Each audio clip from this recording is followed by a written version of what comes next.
ശ്രീശാന്ത് കളിക്കളത്തിലേക്ക്.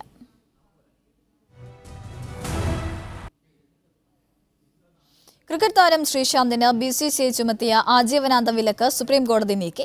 എന്നാൽ മറ്റു അച്ചടക്ക നടപടി സംബന്ധിച്ച് BCCIക്ക് തീരുമാനമെടുക്കാം. 3 മാസത്തിനകം തീരുമാനം കൈക്കൊള്ളണമെന്ന് BCCIയോട് കോടതി നിർദ്ദേശിച്ചു.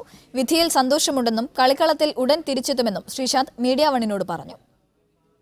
ജസ്റ്റിസുമാരായ അശോക് ഭൂഷൺ, KM ജോസഫ് എന്നിവരുടെ ബെഞ്ചാണ് ശ്രീശാന്തിന്റെ ഹർജിയിൽ വിധി പറഞ്ഞത്.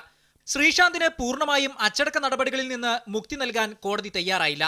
എന്നാൽ ആജീവനാന്ത വിലക്ക് നീക്കണമെന്ന പ്രധാനപ്പെട്ട ആവശ്യം അംഗീകരിച്ചു. മറ്റു ശിക്ഷകൾ BCCIക്ക് കൈക്കൊള്ളാം. അത് ബോർഡിന്റെ അച്ചടക്ക സമിതി 3 മാസത്തിനകം തീരുമാനിക്കണമെന്നും കോടതി പറഞ്ഞു. ലൈഫ് ബാൻ മാറ്റം വളരെ ഇമ്പോർട്ടന്റ് ആയിരുന്നു. ഇനി എന്തായാലും വലിയൊരു ശിക്ഷ 5 വർഷത്തെ ബാനാണ്. അത് എന്തായാലും 6 വർഷമായി. അപ്പം എന്തായാലും തിരിച്ച് കളിക്കാൻ പറ്റുമെന്ന് പ്രതീക്ഷ ഉണ്ട്. അപ്പം അടുത്ത സീസൺ എന്തായാലും സെപ്റ്റംബർ ഒക്ടോബർ ആണ്. അപ്പം കേരളത്തിൽ തന്നെ തിരിച്ച് കളിക്കാനാണ് ആഗ്രഹം. 2013 IPL വാതുവെപ്പ് കേസിൽ ഉൾപ്പെട്ടതോടെയാണ് ശ്രീശാന്തിനെ BCCI ആജീവനാന്തമായി വിലക്കിയത്.